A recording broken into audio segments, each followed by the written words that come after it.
This episode made possible by Restaurant Systems Pro. What up, Unstoppables? Here we are at our first interview in New Orleans. We're talking to Susan Spicer, and we are at Rosedale, her newest restaurant. So Susan Spicer came on my radar by way of Frank Brightson. He had so many great things to say about her. I'm super excited for this interview. From what I can tell, Susan's been a part of at least 6 openings. I know she's owned at least 3 of those restaurants, and she's written a cookbook. She's won James Beard Awards. She has a 4-star restaurant, Bayona, which opened in 1990. She's been around. She's got some stories to tell, I'm sure. I'm really excited for this. Stay tuned. With excitement, allow me to introduce to you today's guest, chef, owner of Bayona, Mondo, and Rosedale, Chef Susan Spicer. Susan, are you feeling unstoppable today? Oh, you know it. Yeah, I'm super excited for today's conversation. So many great things have been said about you in my journey throughout New Orleans, talking to different people, and you just have so much respect in this community. Over 30 years of experience now, is that safe to say? 40. Over 40. Actually, over 40. I started in 1979 professionally. I'm sure there's going to be some great stuff to talk about. I cannot wait to get into it. But let's get that motivational, inspirational ball rolling with a success quote or mantra. What do you got for us? Love what you do and begin with the end in mind. Where did you learn that one, begin with the end in mind? That's direct from that 7 Habits of Highly Effective People, but for some reason I just browsed it, and that's the one that really stuck. That has stuck with me, and it has served me well. Why? Why does it stick with you? Because it's all about visualizing, where you want to go, and then figuring out how to get there. Mm-hmm. And it's always served you. So for you, what was the destination? Where did you want to go? Well, honestly, for most of my career, I just focused on where I was. I was really stayed in the present. Yeah, I was always, I tried to put myself in situations where I was fairly compensated, where I, was learning something, or where I was able to cook the food that I wanted to cook, so that I wasn't always, hankering over the next thing. I wanted to just, I was so excited. I started cooking late in life, so I was just so excited by the process. Yeah. I mean, listening to you talk, it sounds like you were just satisfied. You were always satisfied with what, yeah. I was fortunate, really fortunate to be, I was mentored well, I was taught well. And then I just took myself into situations. Things just kind of seemed to open up. So I always felt if you just focus on what you're doing, do the best job you can, opportunities would present themselves. So I don't know if that's being a fatalist, or what it is, what exactly it is. But that's kind of how my career has happened.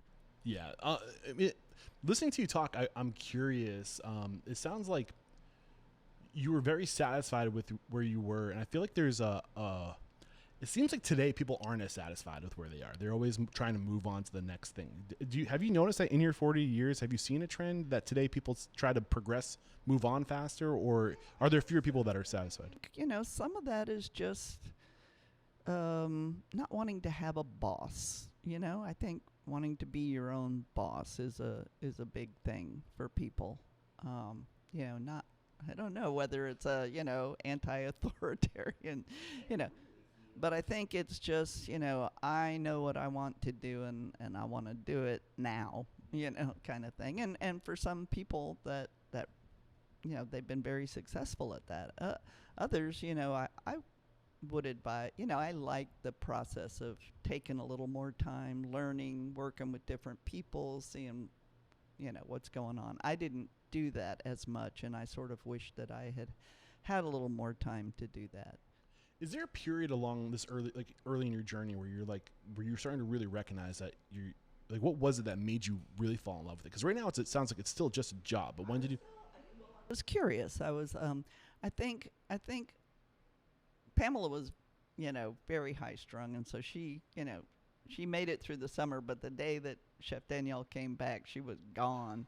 And then he kind of just didn't acknowledge my presence that much for a couple of weeks, but he had this little tiny office up a set of like, like metal stairs, yeah, but he had tons of books, and actually I could read. A lot of them were French, but I could read French pretty well because I took it in high school and a little bit in college, and so I would go up and just start checking out his books, and then I would start asking him questions, and I started, once that process started, it became, it led to a mentor-mentee kind of situation where he said, okay, so she's interested, and, and the fact was, and this is very, boring, but I was a very good employee. Yeah. What made you a good employee? Like, kind of paint the picture of what a good employee is. Well, I was so excited about learning. I mean, I at that point really kind of caught fire once I started actually being in a real restaurant kitchen and, feeling like this is a profession. I would sort of come early and leave late and do a lot of it on my own time. And, I was single, Available. Yeah.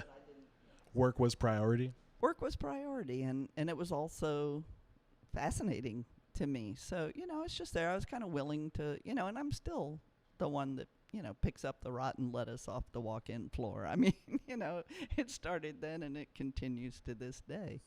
At some point, you say to yourself, I'm in this. Like, I'm really going to pursue this. I'm going to travel. I'm going to learn all I can learn. When does that fire inside of you spark? Pretty much. Yeah, pretty much at this point, and I mean, I also knew being 26, I realized that I was getting a late start. So, yeah, I was, Danielle started cooking when he was like 14, he was in the kitchens having to light the wood-burning ovens and stuff like that, so. That people that find this industry later tend to hit it harder. And especially when it comes to going to, say, like the CIA, at the age of 18, you're not going to get the same out of that experience as if you were to go when you're 24, when you get a lot of the partying out of your system. And I think there's a lot of evolution and maturity that happens in that 6-year period. So you get the most, you really wring the most out of that experience, and the networking that comes from that, and you just show up differently. So I think if you wait later in life to really find your passion, I think when you find it, you show up differently. Are you shaking your head like you agree? Yeah, for sure. But, and there's a little bit of, urgency because, you kind of, I sort of felt like I had to make up for lost time a little bit, but also it was just fun to me. It was like, oh my gosh, and I would ask Danielle questions like, are mushrooms and tarragon okay to put together? Or, is this combination okay? Can I do this? What are the rules? What are the guidelines? Hey, there's so many resources, just the internet alone. And then, but like you have tools now like the flavor Bible, like the vegetarian flavor Bible, where like it sparks so much creativity. Yes. What were you going to say? Oh, no, I was just, I was laughing because the internet is just mind-boggling to me still. I still every day just think like you can learn how to break down a side of beef. You can do anything. I mean, you could probably learn some things wrong, but you can you look at a lot of different versions. But there are the books, there's such great books. There's one called The Flavor Principle.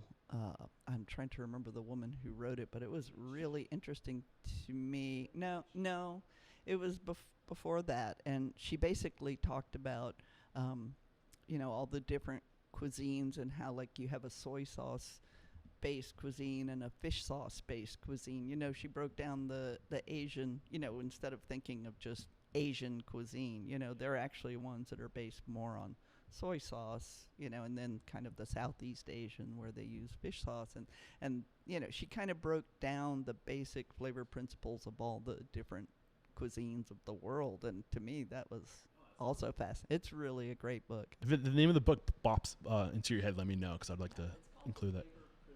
The Flavor Principle. We'll look it up. We'll include it in the show notes if you guys are interested in checking that out. So at what point are you like, I'm going to really go all in. I'm going to travel. I'm going to go learn. Like, who steered you on this path to go travel in Europe in California? Well, I had already, done that. But, like, opportunities came. For instance, while I was working for Danielle, there was a hotel in Paris, a Sofitel, that invited him to come and do this Louisiana Week promotion that they were doing. And he was unable to go, and I was like, send me, I'll go. And he did. He talked them into taking me, and I was not a sous chef or anything at that time. I was basically kind of the day lead line cook or whatever it was, prep cook. But he sent me to Paris for a week with some other, they had some Louisiana, some Cajun musicians, and they had this other guy who did a lot of, he ran a cooking school, and he was a real character, but he didn't know any French, so I would have to run around the kitchen and translate for him and, do my dishes, and it was an amazing experience. And while I was there, I was watching the chef, because there was a fine dining restaurant and the brasserie. We were in the brasserie, the 24-hour restaurant, but it was all one kitchen, and the chef was like, they were just doing beautiful, beautiful food. So I worked up the nerve to ask him if I could come back and do a stage. Okay. And that's when I went and worked. A little bit later, I went and worked for the summer. Yeah. Well, I've noticed in your evolution as a restaurateur, is it safe to say that Bayona is probably your most ambitious restaurant? Absolutely. Yeah. Oh yeah. Fine dining. It's kind of a grind. That's why I'm not doing it anymore. I mean, I'm not going to say how old I am, but like I said, I started cooking in 1943. Okay. Smart Alec.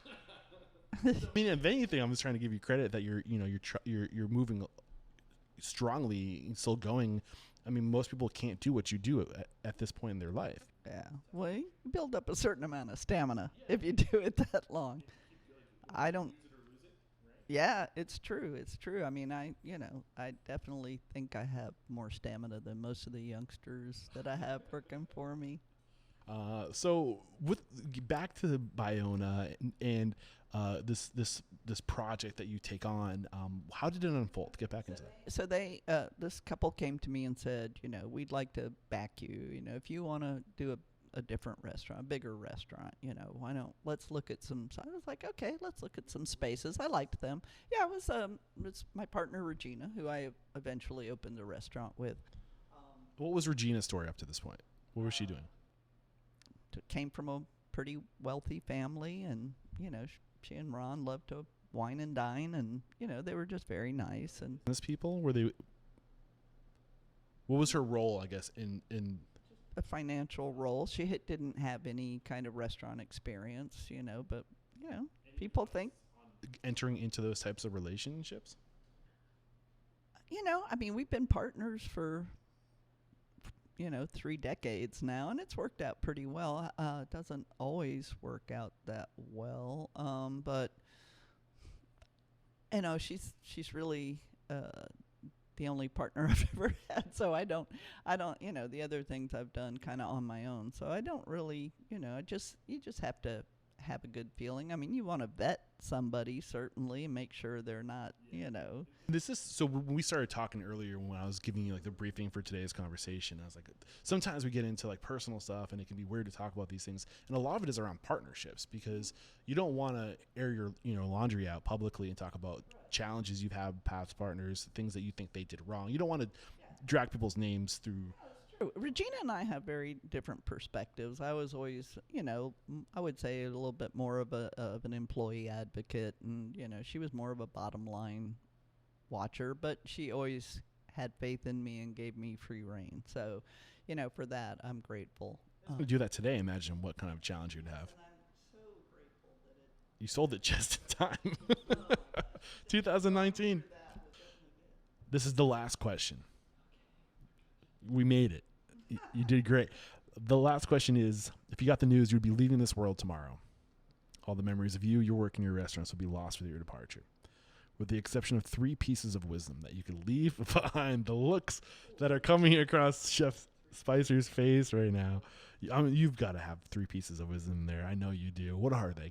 Narrow it down. 3 big things that you could leave behind for your legacy. What would those be? Have some animals in your life. Be engaged with what you do. I mean, one thing that I'm kind of worried about with this, supposed retirement that, I keep talking about, which will probably never happen, is what am I going to do that's going to engage me as much as, cooking has? I've got to find something. Read books. Read books. I've loved today's conversation, Chef Susan Spicer. Chef Susan, there is no questioning. You are unstoppable. From the top. Do you want me to say what up, Unstoppables, or drop that? Friend, I don't know if that's worth mentioning right now. We have Frank Brightson. I felt like it was kind of noisy in the background too. I was a little distracted by that. Good now, you think? And actually, that's not right. No, don't say wide open. Yeah. I don't know why I said that. Okay. Here we are